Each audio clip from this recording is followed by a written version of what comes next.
Қайырлы күн достар, сіздермен Аяжан, менің каналыма қош келдіңіздер. Бүгін сіздермен көпшін ішінде кешкі ас әзірлейтін боламыз. Өте ерекше тағам, міндетті түрде әзірлеп көріңіздер. Рецепт ұнаған жағдайда каналға тіркеліп, лайк басуды ұмытпаңыздар.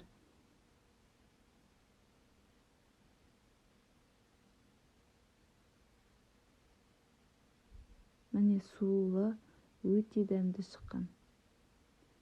Ал енді біз керекті заттарымызды әзірлейміз. Електен өткізілген ұнымызды дайындап аламыз.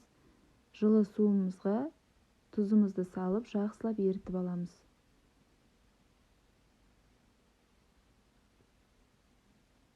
Ұнымызға аз-аздан құйып, суымызды, қамырымызды илеп бастаймыз.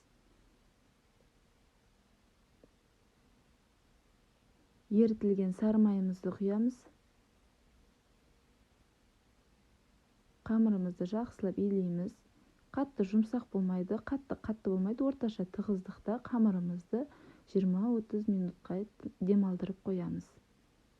Ал енді біз керекті салмасын дайындаймыз. Картобымызды майдалап, жұқа етіп тураймыз. Пиязымызды тураймыз. Қанша мөлшерде екенін описание бөліміне жазамын. Етімізді қалауыңызша. Және де қызанағымызды тураймыз. Қызанақ бұл жаңағы сорпамыздың, асымыздың сулы болуына әсерін етеді. Қамырымызды, демалған қамырымызды бөліктерге бөлеміз. 4 үлкен бөлік, 4 кішкене бөлікке бөлеміз. Және әсемдейтін қамырымызды дайындаймыз.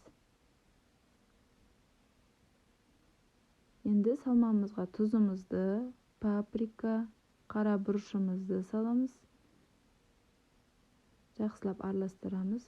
Чеснок болған жағдайда чеснок қоссаңыздар да болады.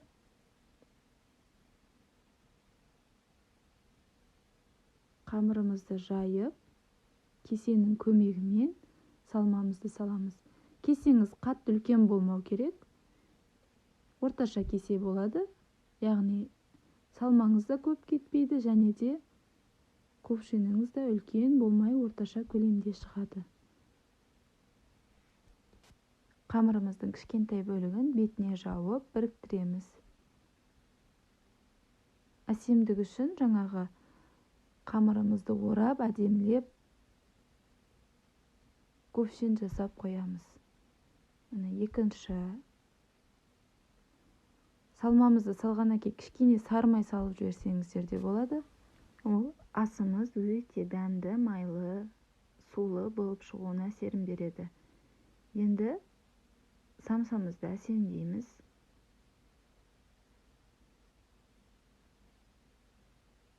Барлық көпшіндерімізді осылай әзірлеп аламыз. Осы уақытта пешімізді 200 градусқа қыздырып қоямыз. Жұмыртқаның сарысын жағамыз. Бетіне әсемдік үшін күнжіт сепсеңіздер болады. Міне көпшініміз дайын. Пісіп шыққаннан кейін бетіне тағы сары май жағып жіберсеңіздер болады, жұмсақ болуы үшін.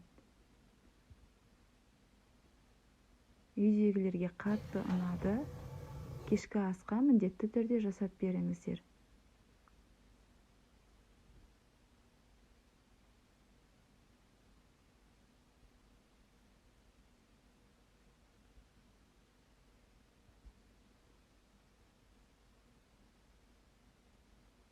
Сулы болып, өте дәмді шықты.